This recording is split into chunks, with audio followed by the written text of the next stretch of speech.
Hindi lang daw taga-immigration ang sangkot sa pagtakas ni dating Bambantarlac Mayor Alice Go. May tumulong din umanong dating hepe ng Philippine National Police. Ang matindi pa, buwan-buwan daw tumatanggap ng pera ang umano'y dating PNP chief mula kay Alice Go. Yan ang pampagising na balita ni Mean Los Baños. Bantay sarado ng mga pulis at nakasuot pa ng bulletproof vest at helmet si dating Bambantarlac Mayor Alice Go nang dumating kanina sa Senado. Ito ang ikalawang beses na pagdalo niya sa pagdinig tungkol sa illegal na pogo mula nang mahuli siya sa Indonesia. Sa unang pagkakataon naman mula nang makatakas sa bansa, muling nagkita-kita sina Alice, ang inaakalang kapatid niya na si Sheila Go, pati na si Cassandra Leong. Dito naungkat ang isa sa pinakamalaking revelasyon sa pagtakas ng tatlo sa bansa. Ayon sa retired general at dating commander ng intelligence service ng AFP at ngayon opisyal sa PAGCOR na si Raul Villanueva, isang dating hepe daw ng Philippine National Police ang tumulong para makalabas ng bansa ang dating alkalde. Alin pong PNP units ang binabanggit sa usap-usapan? Hindi PNP unit, ma'am, but personalities. PNP personalities. Sino-sino po?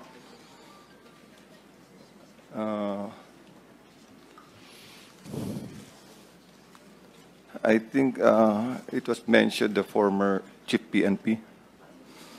Which one? I don't know, ma'am, but former chief PNP daw. Ayon pa kay Villanueva, buwan-buwang tumatanggap ng pera mula kay dating Mayor Go ang sinasabing dating PNP chief. Ang parang usapan dun, ma'am, parang nasa payroll, yung monthly payroll. Ever since. It gets worse and worse. Kanina, bad enough yung magbayad di umano ng daang milyong pisong suhol para makatakas ang isang guwaping. Even worse kung historically may monthly payroll. Kahit walang binanggit na pangalan, agad namang naghugas kamay ang PNP chief noong administrasyong Duterte na si Senator Ronald Bato de la Rosa. Pwede bang malaman kung sino itong former chief PNP? I am concerned because I am a former chief PNP.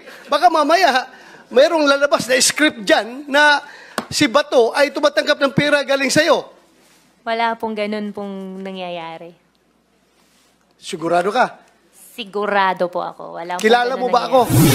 Giit naman ng PNP, bini-verify pa nila ito, pati ng impormasyong ilang police personnel din ang tumatanggap umano ng buwanang suhol mula kay Go. Bukod sa dating PNP chief, naungkat din na isang mataas na opisyal ng Bureau of Immigration ang tumanggap umano ng suhol mula kay Alice Go para makatakas. Tumataginting na 200 milyong piso raw ang ibinayad sa naturang immigration official. Kinukumpirma pa ito ng BI. Hindi ho natin maalis na wala hong kasangkot ang BI, pero as of this time, sir, I'm sorry, cannot still state with affirmation kung meron pong sangkot na taga-BI.